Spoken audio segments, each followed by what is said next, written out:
ऐसे बहुत कम लोग थे जो भैरवगढ़ गांव तक जाने की हिम्मत करते थे। लोगों का कहना था कि इस गांव के आसपास बुरी आत्माओं का साया मंडराता है। गांव के रहने वाले लोगों ने वैसे तो अपनी आंखों से किसी बुरी आत्मा या साये को नहीं देखा था, लेकिन गांव का बच्चा बच्चा इस बात को महसूस कर सकता था कि गांव के ऊपर कोई तो खौफनाक साया मंडरा रहा है।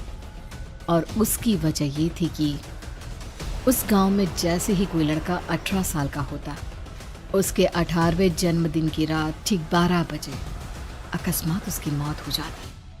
हर बार ये मौतें बड़े ही रहस्यमयी ढंग से होती, और इस बार सरपंच सुमेर के बेटे को 18 साल होने में अब बस 15 दिन बाकी थे। अजी सुनते हैं, हमारा बेटा भी कुछ दिन बाद 18 साल का हो जाएगा। कहीं वो डायन उसे भी खा गई तो? कैसी बातें कर रही हो? जब वो इस गांव में ही नहीं है तो कोई भी डायन या बुरा साया उसका कैसे कुछ बिगाड़ सकता है? उसे कुछ नहीं होगा। हाँ जानती हूँ, आपने उसे पढ़ाई के बहाने इस गांव से बाहर निकाल शहर भेज दिया है, लेकिन ये भी तो सच है ना कि वो बार बार यहाँ आने की जिद करता रहता है। वो चाहे कितनी भी जिद कर ले जानकी, पर मैं उसे इस गांव में कभी वापस नहीं आने दूंगा। मैं नहीं चाहता कि गांव के दूसरे लड़कों की तरह मेरे बेटे की भी अजीबोगरीब ढंग से मौत हो जाए। कभी कभी तो लगता है कि हम सब गांव वालों को हिम्मत करके अपने गांव को इस बुरी आत्मा से छुड़वा लेना चाहिए। लेकिन कौन जानता है आखिर वो खतरनाक साया किसका है? वो काली आत्मा कौन है जो रातों रात हमारे गांव के लड़कों को निगल जाती है?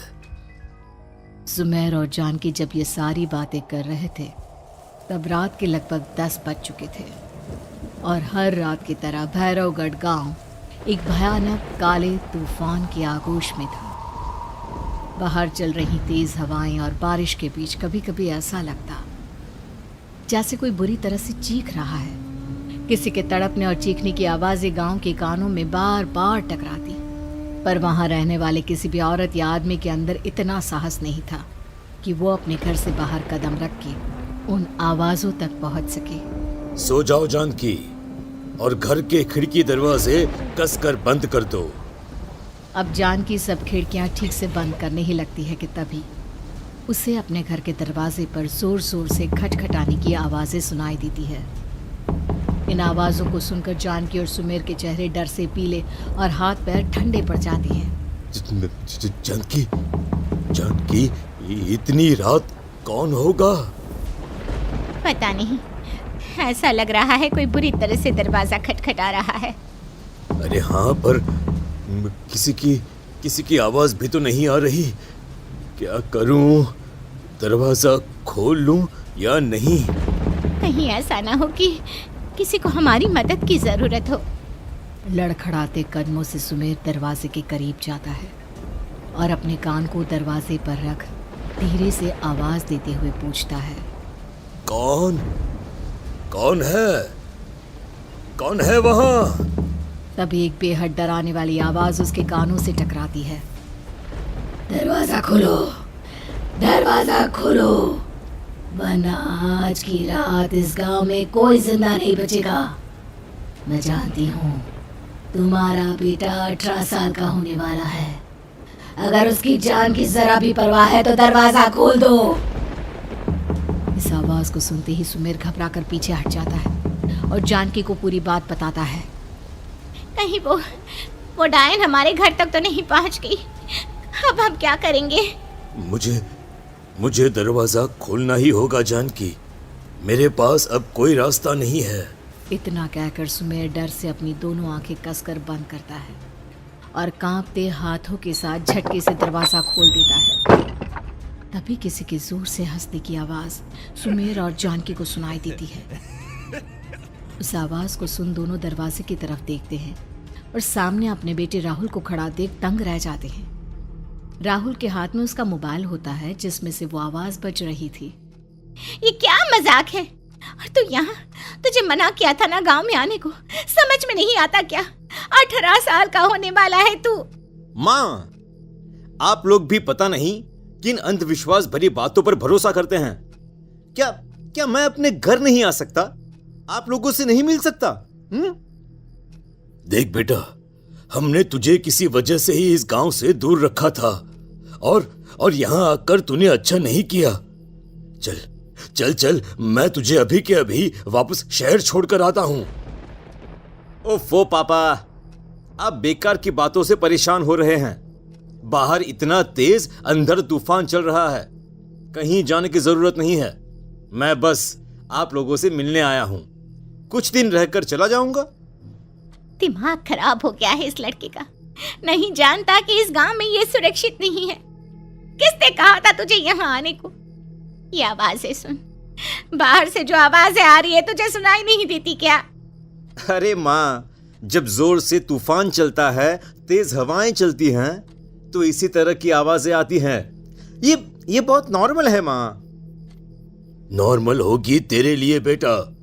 4 दिन शहर में पढ़कर आया है तो अपने माँ बाप की बात नहीं मान सकता? माँ, मुझे अभी बहुत जोरों से भूख लगी है। पहले कुछ खिला दो, और रात भी बहुत हो गई है। हम इस बारे में कल बात करते हैं, ठीक है? राहुल के वापस आ जाने से जानकी और सुमेर की आंखों की नींद उड़ गई थी। खाना खाने के बाद राहुल तो अपने बिस्तर पर जाकर सो गया, लेकिन जानकी और सुमेर पूरी रात उसके कमरे के बाहर पहरेदारी करते रहे। उन्हें पल पल इसी बात का डर था कि कहीं उनके बेटे को कुछ हो ना जाए। रात बीतती है, सुबह का सूरज निकलता है। अब जैसे ही वो राहुल को नींद से जागते देखते हैं तो उन दोनों के दिल को सुकून मिलता है। अरे माँ, पापा, आप अभी तक यहीं बैठे हैं? क्या पूरी रात सोए नहीं? जिनके जवान बेटी की जान को खतरा हो, उन माँ बाप को नींद नहीं आती बेटा। बेटा, अब तो वापस शहर चला जा। देखो माँ, मैं किसी जरूरी काम से इस गांव में आया हूं, और वो काम पूरा होने के बाद मैं खुद यहां से चला जाऊंगा। काम? गांव में तेरा क्या काम है? पापा, मैं बचपन से ही इस गांव के बारे में बेहद डरावने किस्से सुनते आया हूं, इसीलिए अब मैं उन्हीं किस्सों के ऊपर डॉक्यूमेंट्री फिल्म बनाऊंगा। रिसर्च करना चाहता हूं कि आखिर सच्चाई है क्या। हे भगवान, लो जी, सुन लिया, और भेजो इसे पढ़ने के लिए शहर। मैंने आपसे पहले ही कहा था, मेरी बहन के पास दूसरे गांव भेज दो। ना ये शहर जाता और ना उल जुलूल की बात इसके दिमाग में आती। जानकी और सुमेर राहुल को समझाने की बहुत कोशिश करते हैं, पर वो किसी की बात नहीं सुनता और अपना कैमरा लेकर गांव की पास वाली काली पहाड़ी की तरफ निकल जाता है। अब राहुल जैसे ही काली पहाड़ी पर पहुंचता है, उसकी नजर पहाड़ी के ठीक बीचों बीच बनी एक पुरानी झोपड़ी पर पड़ती है। यहाँ भी कोई रहता है क्या? ये इंटरेस्टिंग होगा। राहुल की आवाज पहाड़ों से टकराकर उसके कानों में सुनाई दे रही थी। उसने चारों तरफ का नजारा देखकर वहां की तस्वीरें अपने कैमरे में उतारना शुरू कर दिया। तभी अचानक राहुल ने अपने कैमरे में खींची हुई तस्वीर को जूम करके देखा, और उसमें उसे जो नजर आया वो देखकर राहुल के होश उड़ गए। क्या सचमुच उस गांव के ऊपर किसी बुरी आत्मा का साया था? क्या राहुल की जान बच पाएगी? क्या देखा था राहुल ने उस फोटो में जिसे देखकर वो दंग रह गया? इन सवालों के जवाब जानने के लिए देखिए इस कहानी का अगला भाग।